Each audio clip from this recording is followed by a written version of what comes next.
तो एमसीयू के फेज 1 और फेज 2 के सबसे पावरफुल कैरेक्टर्स की बात करने के बाद चलिए आइए आज की इस वीडियो के अंदर हम बात करते हैं फेज 3 के सबसे पावरफुल कैरेक्टर्स की। जिसका मतलब आज की इस वीडियो के अंदर हम मार्वल सिनेमैटिक यूनिवर्स के फेज 3 में दिखाए गए 15 सबसे पावरफुल कैरेक्टर्स की बात करेंगे। एंड इसीलिए इस लिस्ट के अंदर हमने सिर्फ उन्हीं कैरेक्टर्स को लिया है जो कि फेज 3 का हिस्सा थे। यानी कि अगर कोई कैरेक्टर फेज 1 में दिखाओ या फिर 2 में दिखाओ और फेज 3 में ना दिखाओ तो वो कैरेक्टर इस लिस्ट में नहीं होगा। एंड इससे भी बड़ी बात, हमने इस वीडियो के अंदर कैरेक्टर्स की रैंकिंग इस बेसिस पर की है कि वो सभी फेज 3 के अंदर कितने पावरफुल थे एंड फेज 3 में उनका सबसे पावरफुल फीट क्या था। एग्जांपल के लिए एमसीयू की फेज 3 के अंदर थॉर का सबसे पावरफुल फीट था इन्फिनिटी वॉर वाला फीट एंड इसी तरह से कैप्टन अमेरिका का सबसे पावरफुल फीट था एवेंजर्स एंड गेम वाला फीट। तो इसीलिए तैयार हो जाइए एक बहुत ही धमाकेदार वीडियो देखने के लिए। एंड आपसे इस वीडियो के अंदर कुछ भी मिस ना हो उसके लिए आप सभी वीडियो को पूरा एंड तक जरूर देखें। एंड हाँ, जो भी हमारे चैनल के ऊपर पहली बार आओ वो प्लीज हमारे चैनल को सब्सक्राइब जरूर कर लें एंड सब्सक्राइब बटन के बगल के बेल आइकन को भी ऑल पर सेट कर लें ताकि जैसे ही हमारे चैनल की कोई भी लेटेस्ट वीडियो अपलोड हो वैसे ही आप उस वीडियो को सबसे पहले देख सकें। और हाँ, अगर आपको वीडियो पसंद आए तो आप इस वीडियो को लाइक जरूर करें और लाइक करने के साथ साथ आप सभी कमेंट बॉक्स के अंदर ये भी जरूर बताएं कि इस पूरी लिस्ट में से आपका फेवरेट कैरेक्टर कौन सा है, यानी कि वो ऐसा कौन सा कैरेक्टर है जिसे आप सभी सबसे ज्यादा पसंद करते हैं। मेरे हिसाब से सबसे ज्यादा लोग आयरन मैन या फिर थॉर लिखेंगे।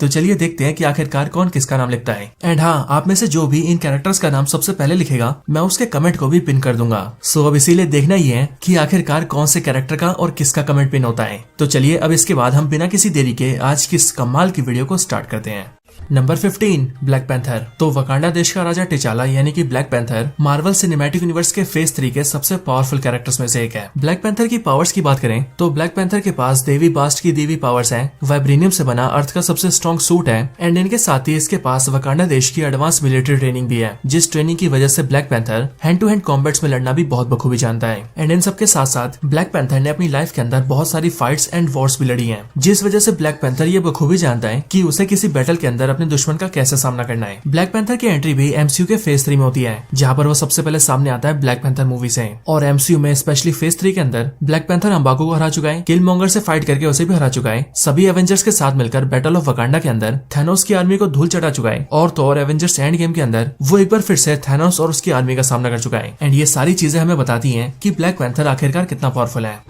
Number 14 Spiderman. तो पीटर बेंजामिन पार्कर यानी कि स्पाइडरमैन एमसीयू का एक बहुत ही पावरफुल सुपर हीरो होने के साथ साथ एक बहुत ही पावरफुल कैरेक्टर भी है एंड वो भी स्पेशली फेज 3 के अंदर। स्पाइडरमैन की रॉ स्ट्रेंथ की बात करें तो वो फिजिकल एबिलिटीज के अंदर ब्लैक पैंथर से काफी पावरफुल है, लेकिन फिजिकल स्ट्रेंथ के साथ साथ स्पाइडरमैन के पास वेब शूटर्स भी हैं, जिनसे स्पाइडरमैन किसी के ऊपर भी वेब शूटिंग कर सकता है। एंड अपनी वेब शूटिंग का इस्तेमाल करके स्पाइडरमैन ना सिर्फ स्विंग कर सकता है, एक जगह से दूसरी जगह ट्रैवल कर सकता है, बल्कि इनके साथ साथ वो अपने वेब शूटिंग का इस्तेमाल करके किसी बंदे को जकड़ भी सकता है। एंड इसके भी ऊपर वो अपनी फाइट्स में भी वेब्स का बहुत अच्छे से यूज करता है, जिसका एक बहुत ही अच्छा एग्जांपल स्पाइडरमैन ने कैप्टन अमेरिका सिविल वॉर में अपनी एंट्री के साथ ही दिखाया था, क्योंकि वहां पर स्पाइडरमैन ने अपने वेब्स का यूज करके न सिर्फ फैल्कन और विंटर सोल्जर को कैद किया था, बल्कि इसी के साथ साथ उसने एंटमैन को गिराने में भी हेल्प की थी। लेकिन इन सबसे भी ऊपर एमसीयू फेज 3 के अंदर स्पाइडरमैन के पास आयरन मैन का दिया हुआ एक बहुत ही पावरफुल सूट था, जो कि था आयरन मैन का बनाया हुआ आयरन स्पाइडर सूट। एंड ये सूट इतना ज्यादा पावरफुल था कि इसका इस्तेमाल करके स्पाइडरमैन ने न सिर्फ थैनोस का सामना किया था, बल्कि उसके साथ साथ उसने एवेंजर्स एंड गेम के अंदर थैनोस की आर्मी के बहुत से मेंबर्स को ठिकाने भी लगाया था। Number 13 vision. तो विजन एमसीयू फेज 3 में दिखने वाला ऐसा इकलौता कैरेक्टर है जो कि पावरफुल तो काफी है, लेकिन उसकी किस्मत बहुत खराब है। विजन की पावर्स की बात करें तो विजन सिंथेटिक वाइब्रेनियम से बना एक बहुत ही पावरफुल ह्यूमनॉइड है, जिसके सर पर माइंड स्टोन भी लगा है। एंड इसीलिए विजन फिजिकल अटैक्स से बढ़कर किसी पर कॉस्मिक अटैक्स भी कर सकता है। लेकिन एमसीयू फेज 3 के एवेंजर्स इन्फिनिटी वॉर के अंदर थैनोस और उसकी ब्लैक विडो आर्मी विजन के माइंड स्टोन के पीछे होते हैं, जिस वजह से पहले एनकाउंटर के अंदर वो विजन को पीछे से डैमेज कर देते हैं, जिस वजह से विजन काफी कमजोर पड़ जाता है। बट आगे चलकर उसका सामना थैनोस से हो जाता है, जो थैनोस एक ही बार में उसके वाइब्रेनियम बॉडी को तोड़ते हुए उसके सर से माइंड स्टोन को निकाल लेता है। लेकिन हाँ, अगर इन सब चीजों को हटा दें तो फिर भी विजन एमसीयू फेज 3 के अंदर बहुत पावरफुल था। नंबर 12 एबोनिमो। तो ये एबोनिमो थैनोस की ब्लैक विडो आर्मी से इकलौता ऐसा बंदा है जो कि हमारी लिस्ट के अंदर शामिल हुआ है, और इसको लिस्ट में शामिल करने का सबसे बड़ा रीजन है एबोनिमो की इंटेलिजेंस और उसकी टेलीकाइनेटिक पावर्स, क्योंकि अपने टेलीकिनेसिस के जरिए ये किसी भी ऑब्जेक्ट को मैनिपुलेट करके उसे जैसे चाहे वैसे इस्तेमाल कर सकता है। एंड अपनी इसी पावर्स का यूज करके वो एवेंजर्स इन्फिनिटी वॉर के अंदर डॉक्टर स्ट्रेंज और आयरन मैन को बहुत परेशान करता है। लेकिन हाँ, जब एबोनिमो की टेलीकिनेसिस इसकी इंटेलिजेंस के साथ मिल जाती है तब ये और भी ज्यादा खतरनाक हो जाता है। एंड इस बात का सबसे बड़ा एग्जाम्पल हमें दिखाता है एवेंजर्स इन्फिनिटी वॉर के अंदर। इन्फिनिटी वॉर में जब एबोनिमो डॉक्टर स्ट्रेंज से माइंड स्टोन लेने आया था और तब वो उनसे फाइट कर रहा था, तब उस टाइम पर उसने अपनी इंटेलिजेंस का यूज करके बड़ी ही जल्दी ये समझ लिया था कि डॉक्टर स्ट्रेंज अपने मैजिक को यूज करने के लिए स्पेल कास्ट करते हैं एंड उसमें उनके हाथों का बहुत बड़ा रोल होता है। एंड फिर इसीलिए इस बात को समझते ही उसने डॉक्टर स्ट्रेंज के हाथों को और गर्दन को जकड़ लिया था ताकि वो ना ही अपने हाथों को मूव कर सके और ना ही किसी स्पेल को कास्ट कर सके। हालांकि एक लॉन्ग रेंज बैटल के अंदर डॉक्टर स्ट्रेंज अपने एस्ट्रल फॉर्म का यूज करके खुद को एबोनिमो से बचा सकते थे, लेकिन अगर हम सिर्फ एबोनिमो को देखें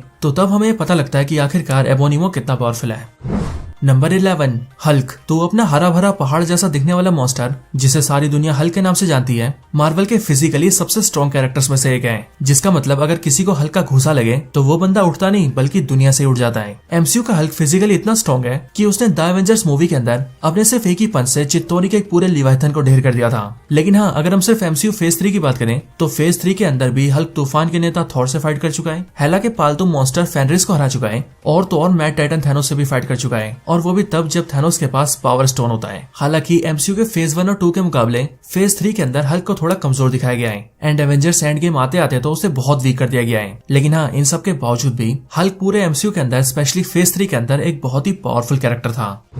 नंबर 10, आयरन मैन। तो आयरन मैन एमसीयू का वो कैरेक्टर है जिसके बारे में मुझसे ज्यादा तो आप ही जानते होंगे, क्योंकि ये एमसीयू का वो कैरेक्टर है जिससे हर कोई प्यार करता है, और शायद इसीलिए आयरन मैन या यूं कहे Tony Stark Marvel cinematic universe के अंदर सबसे ज्यादा पॉपुलर है। अब आयरन मैन की पावर्स की बात की जाए तो स्पेशली फेज 3 के अंदर आयरन मैन अपने सबसे पावरफुल आर्मर्स को यूज करता है, जहाँ पर एवेंजर्स इन्फिनिटी वॉर में वो मार्क 50 आर्मर को यूज करता है और एवेंजर्स एंड गेम के अंदर वो मार्क 85 आर्मर को यूज करता है, जो आर्मर्स न सिर्फ उसके अब तक के आर्मर्स में सबसे पावरफुल होते हैं बल्कि उसके साथ ही वो नैनोटेक से बने होते हैं। और अपना आयरन मैन नैनोटेक आर्मर के साथ क्या क्या कर सकता है ये हम सभी ने एवेंजर्स एंड गेम के अंदर देखा था, और वो भी तब जब आयरन मैन थैनोस से सामना करता है, क्योंकि अपने मार्क 50 आर्मर के साथ आयरन मैन पूरे एमसीयू का पहला ऐसा कैरेक्टर बनता है जो कि मैड टाइटन थैनोस का खून निकाल पाता है, और वो भी तब जब उसके हाथ में 4 इन्फिनिटी स्टोन्स होते हैं। और उस पॉइंट ऑफ टाइम पर यानी कि स्पेशली फेज 3 के अंदर आयरन मैन इतना ज्यादा पावरफुल होता है कि वो विजन, स्पाइडरमैन, ब्लैक पैंथर और यहाँ तक कि हल्क को भी हराने जितना पावरफुल होता है।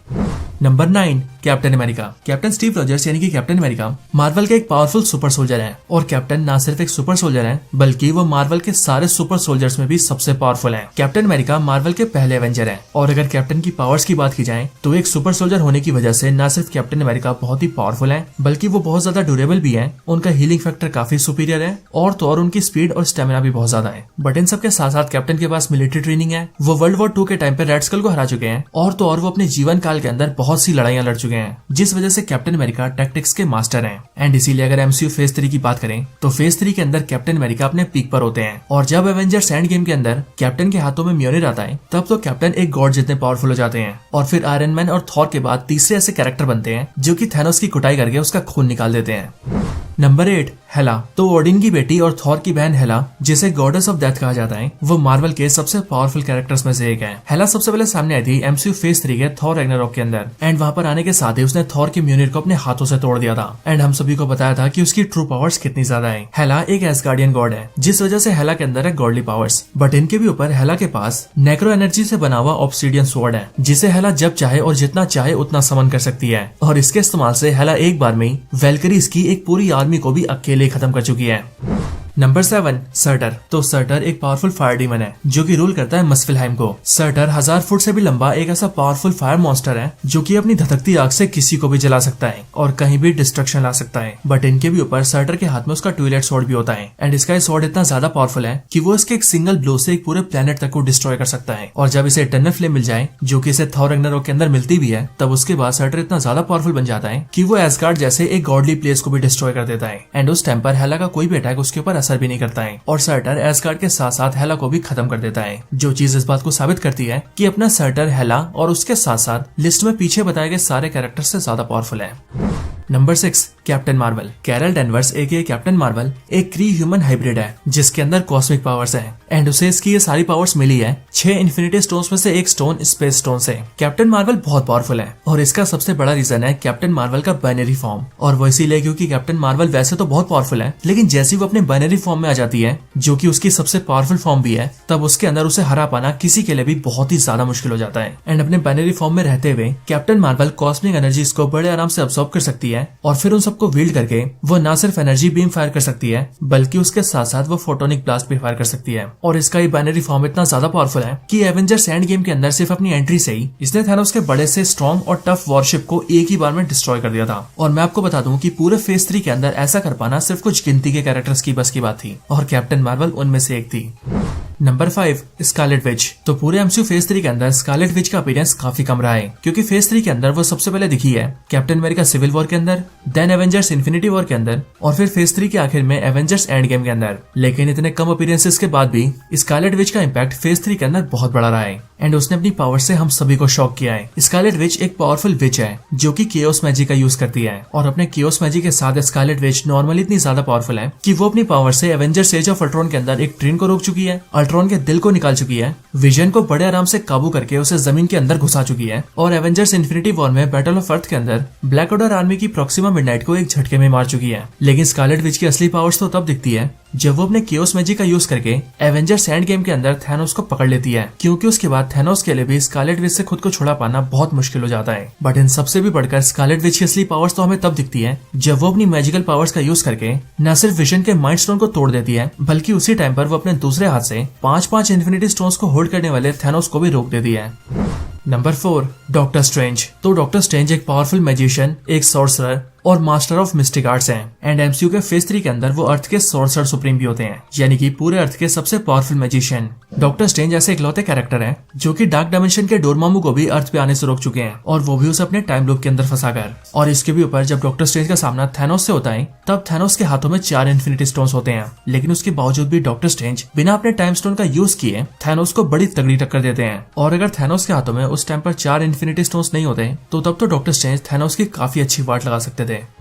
Number 3, Thor. तो अपना तूफान का नेता यानी कि तूफान का देवता थॉर एक पावरफुल एस्गार्डियन गॉड है जिसके पास है गॉडली पावर्स। थॉर इतना ज्यादा पावरफुल है कि उससे वैसे ही बहुत ही कम कैरेक्टर्स लड़ सकते हैं। बट अगर इसके भी ऊपर हम एमसीयू फेज 3 की बात करें तो फेज 3 के एवेंजर्स इन्फिनिटी वॉर आते आते थॉर अपने स्टॉर्म ब्रेकर के साथ इतना ज्यादा पावरफुल हो जाता है कि वो अपने फादर ओडिन और हेला को भी पीछे छोड़ देता है विच मीन्स वो सबसे पावरफुल एस्गार्डियन गॉड बन जाता है। अब हालांकि यहाँ पर एस्गार्डियन गॉड्स की बात हो रही है तो मैं आपको एक बात ये भी बता दूं कि इस पूरी लिस्ट के अंदर हेला और थॉर तो है लेकिन ओडिन नहीं है एंड इसका रीजन यही है कि ओडिन एमसीयू फेज 3 के अंदर इतने पावरफुल होते ही नहीं है कि वो ढंग से किसी का सामना भी कर सके। और वो इसीलिए क्योंकि आप सभी को याद ही होगा कि एमसीयू फेज 1 के द एवेंजर्स मूवी के अंदर ओडिन थॉर को अर्थ पर भेजने के लिए डार्क मैजिक का यूज करते हैं बट वही डार्क मैजिक ओडिन को बहुत ज्यादा वीक कर देती है। सो इसीलिए आप सभी बिल्कुल भी हैरान मत होना कि आखिर एमसीयू फेज 1 का सबसे पावरफुल कैरेक्टर फेज 3 की लिस्ट में क्यों नहीं है क्योंकि रीजन मैं आपको बता चुका हूँ। तो इसके बाद आगे बात करें थॉर की पावर्स की तो एमसीयू फेज 3 के अंदर थॉर इतना ज्यादा पावरफुल होता है कि वो बैटल ऑफ अर्थ के अंदर आते ही पूरे बैटल का रुख ही बदल देता है और वो एक ही झटके में थैनोस की आर्मी के सैकड़ों और इवन हजारों लोगों को मार देता है और कई सारे वॉरशिप्स को भी डिस्ट्रॉय कर देता है। बट इसके भी ऊपर जब थॉर थैनोस का सामना करता है तब वो 6 इन्फिनिटी स्टोन्स की पावर्स को ओवर पावर करते हुए अपने स्टॉर्म ब्रेकर को उसकी छाती में घुसा देता है। अब हालांकि इस टाइम पर थैनोस थॉर के लिए पूरी तरह से अवेयर तो नहीं होता लेकिन फिर भी इन्फिनिटी स्टोन्स की पावर्स को ओवर पावर करना एक बहुत ही बड़ी फीट है जो कि अब तक स्कारलेट विच के अलावा थॉर ही कर पाया है। और हाँ, अगर आप सभी ये सोच रहे हैं कि आखिरकार थॉर डॉक्टर स्ट्रेंज से कैसे पावरफुल है जबकि डॉक्टर स्ट्रेंज के पास तो टाइम स्टोन भी है तो मैं आप सभी को बता दूं कि टाइम स्टोन होने के बावजूद भी डॉक्टर स्ट्रेंज थॉर को हरा नहीं सकते क्योंकि थॉर इतना ज्यादा पावरफुल है कि वो ना सिर्फ फिजिकल अटैक्स में डॉक्टर स्ट्रेंज की झटके में जान ले सकता है बल्कि अगर बहुत बुरी कंडीशन आ जाए तो वो सीधा डॉक्टर स्ट्रेंज के ऊपर बायोफ्रॉस्ट ओपन कर सकता है। और आप सभी को याद होगा कि बायोफ्रॉस्ट में इतनी पावर है कि वो एक पूरे प्लेनेट तक को डिस्ट्रॉय कर सकता है और उसकी स्पीड एक लाइटनिंग से भी ज्यादा है जिस वजह से डॉक्टर स्ट्रेंज उसके अटैक से बच भी नहीं पाएंगे। और अगर बहुत बुरी कंडीशन की बात करें जहाँ पर डॉक्टर स्ट्रेंज टाइम स्टोन का यूज करके थॉर को टाइम लूप के अंदर फंसा दें तो वहाँ पर भी ध्यान देने वाली बात ये होगी कि उस टाइम पर डॉक्टर स्ट्रेंज थॉर को हरा नहीं पाएंगे बल्कि वो उसे सिर्फ और सिर्फ रोक पाएंगे। लेकिन हाँ, थॉर को टाइम लूप में फंसाने की वजह से पूरी की पूरी दुनिया भी टाइम लूप के अंदर फंस जाएगी और वो इसीलिए क्योंकि वो एमसीयू की असल दुनिया होगी ना कि डोरमामू का डार्क डायमेंशन जहाँ पर टाइम एग्जिस्ट ही नहीं करता। तो चलिए, अब डोरमामू की बात उठी है तो अब हम उसकी भी बात कर लेते हैं। Number 2, Dormammu. तो डोरमामू एक इंटर डायमेंशनल एंटिटी है जो कि पूरे डार्क डायमेंशन को रूल करता है एंड ये बेसिकली एक कॉस्मिक कॉन्करर है जो कि सारी दुनिया को डिस्ट्रॉय करता रहता है और उन सभी को अपने डार्क डायमेंशन में मिलाता रहता है। ये एमसीयू फेज 3 में हमें दिखाता है डॉक्टर स्ट्रेंज मूवी के अंदर जहाँ पर ये काइसिलियस और अपने दूसरे चेलों की मदद से अर्थ को डार्क डायमेंशन में मिलाने की प्लानिंग में था लेकिन मूवी के एंड में डॉक्टर स्ट्रेंज उसे रोक देता है। डोरमामू डार्क डायमेंशन में रहता है जिस वजह से ना तो उसके ऊपर टाइम का कोई असर होता है और ना ही उसके ऊपर यूनिवर्स का कोई रूल अप्लाई होता है। इसके अलावा डोरमामू अपनी डार्क एनर्जी से कुछ भी कर सकता है, और जब तक कि ये अपने डार्क डायमेंशन के अंदर रहता है तब तक इसे हरा पाना ऑलमोस्ट इम्पॉसिबल ही है। लेकिन एमसीयू फेज 3 के अंदर अभी भी एक ऐसा कैरेक्टर है जो कि इन सबसे ज्यादा पावरफुल है, इवन डोरमामू से भी, एंड वही कैरेक्टर नंबर 1 पर है।